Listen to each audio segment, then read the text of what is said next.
Welcome back.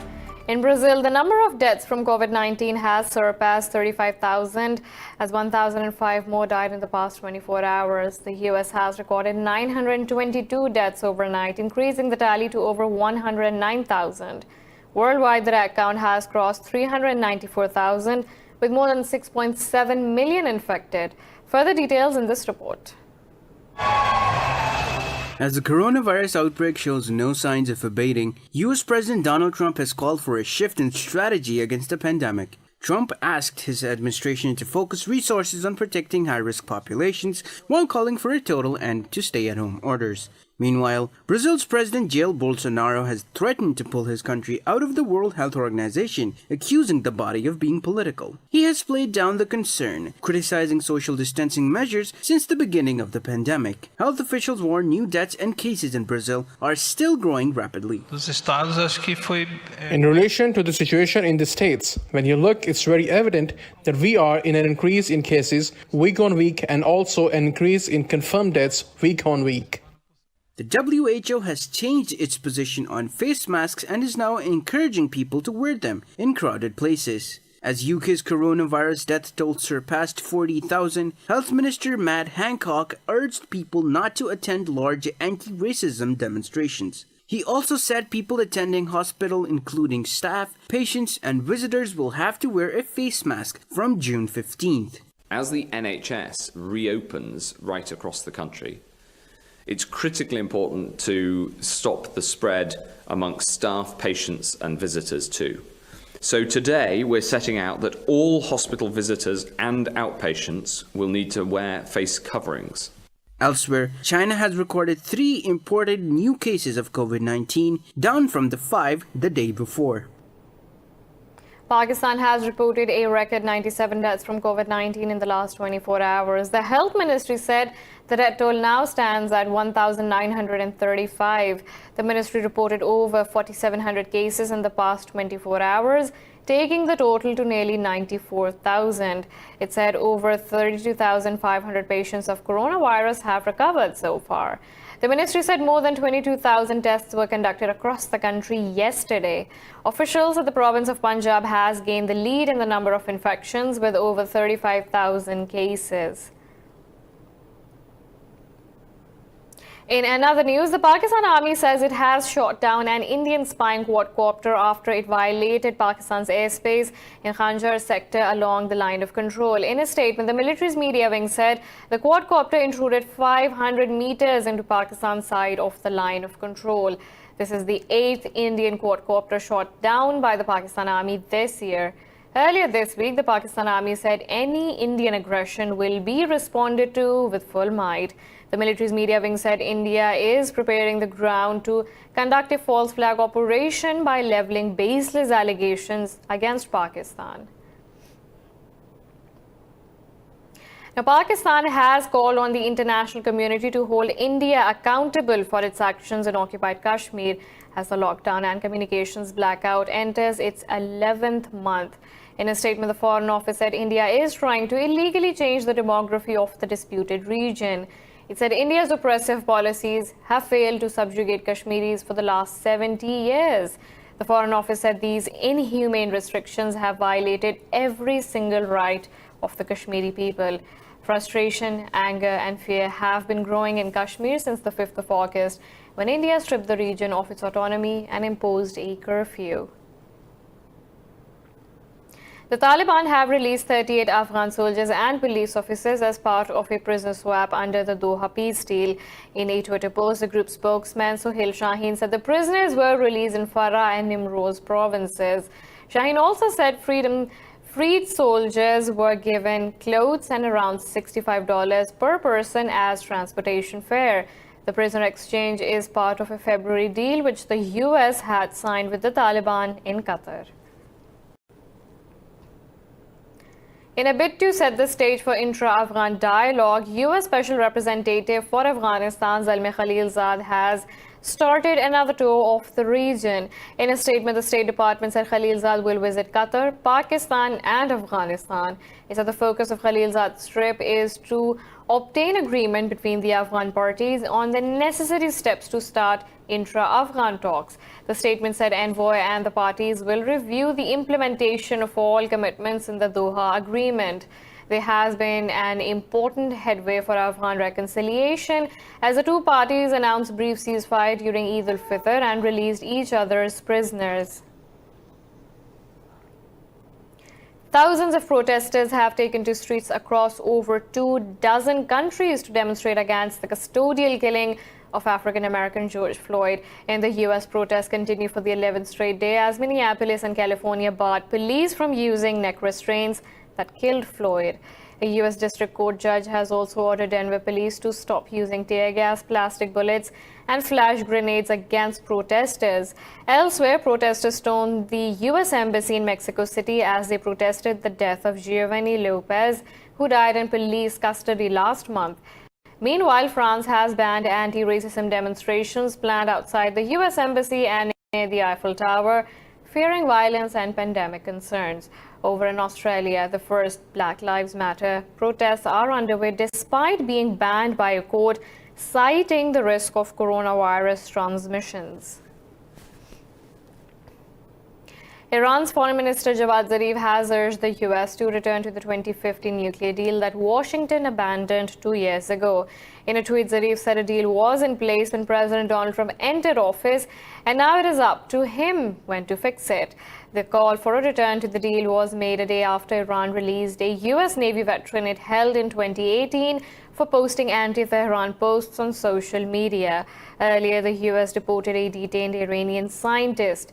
Siraj Asghari had been charged in 2016 while trying to trade secret research from an American university. The twin releases are a rare example of cooperation between Tehran and Washington.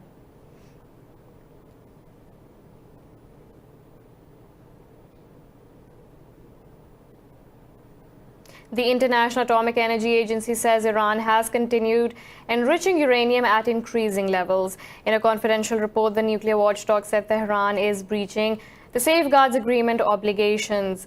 The IAEA said Iran is continuously denying giving access to 2 locations of concern. It called on Tehran to immediately cooperate with the agency and also provide prompt access to the specified locations. The report said there is presence of suspected materials, including natural uranium, at a third site. France says it has killed the leader of Al-Qaeda in North Africa, Abdel Malik Droutkil, in an operation in Mali. In a series of tweets, Defense Minister Florence Parly said French forces have also killed other members of Droutkil's inner circle in Mali's north on Wednesday. The minister said French forces also captured a senior ISIS commander in Mali in an operation in May. She said the daring operations had dealt severe blows to the terrorist groups. Parly said French forces, in cooperation with their partners in the Sahel, will continue to hunt terrorists relentlessly. Earlier in January, former colonial power France and regional states combined their military forces to fight ISIS militants in the region. Turkey says its soldier has been killed while 2 others wounded in an attack on an armed ambulance in Syria's northwestern Idlib province. In a statement, the defense ministry said Turkish forces identified targets and immediately opened fire in retaliation. It did not say who carried out the attack and did not specify where it occurred. In March, Turkey and Russia agreed on a deal to cease all military actions along the line of contact in the Idlib de-escalation area. Idlib falls within a de-escalation zone laid out in a deal between Turkey and Russia in late 2018. We're now taking a short break, but stay tuned for more news.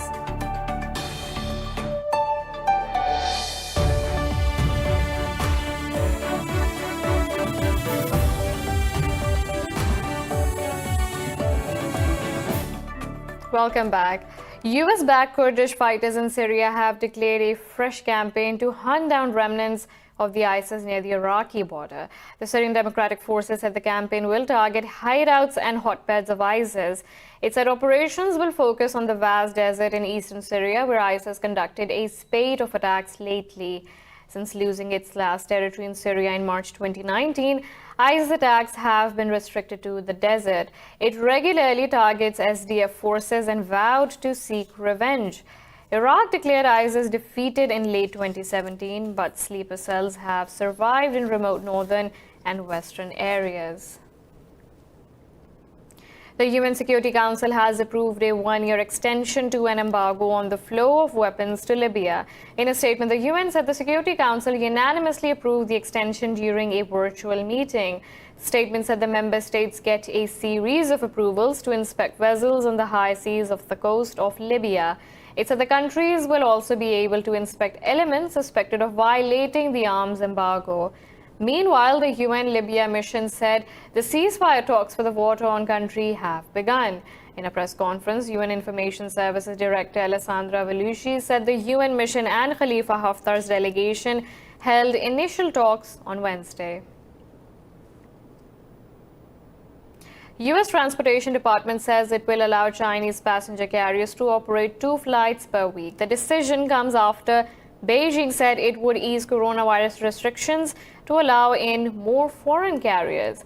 Earlier, Washington said it planned to bar all Chinese passenger airlines from flying to the U.S. due to Beijing's curbs on U.S. carriers. The revised Transportation Department order cuts in half the 4 weekly round-trip flights of Chinese passenger carriers to the U.S. The department said if China takes further steps for U.S. carriers, it is fully prepared to once again revisit the action. China's announcement should allow U.S. carriers to resume once-a-week flights into a city of their choice starting on June 8th. Russia has asked the UN to call on the U.S. to return Moscow's diplomatic property in New York for humanitarian reasons amid the pandemic. In a UN meeting, envoy Gennady Kuzmin said Russia requested the return as soon as New York governor declared an emergency over COVID-19. Kuzmin said there was no response from the U.S. so far. He said Russia has also written a letter to the UN Secretary General asking him to get involved in the situation and ensure that the property be returned. The envoy said such U.S. actions violate the host country agreement. Earlier in 2017, the U.S. authorities closed Russia's consulate general in San Francisco, the trade mission in Washington, and its rented office in New York. Moscow said the seizure of Russian diplomatic property is an openly hostile step and called on the U.S. to immediately return these facilities. Russia has ordered checks at particularly dangerous installations built on permafrost after a huge oil spill in the Arctic. Earlier, President Vladimir Putin declared an emergency after 20,000 tons of diesel leaked into a river when a tank at a power plant near Norilsk City collapsed last Friday.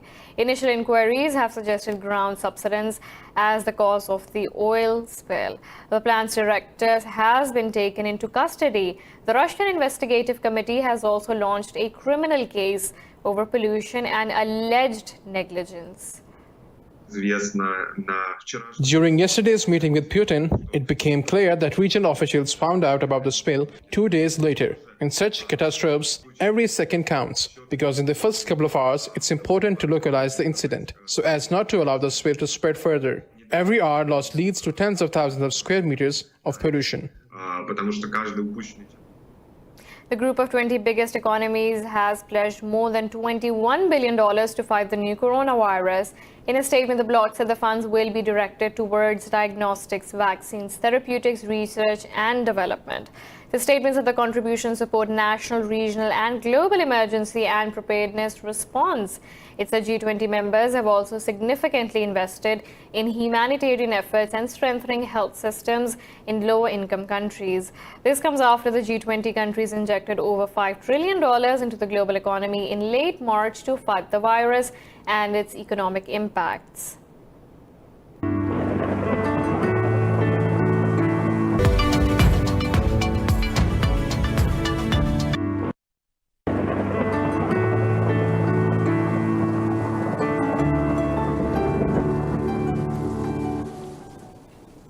Now let's look at the weather from around the globe.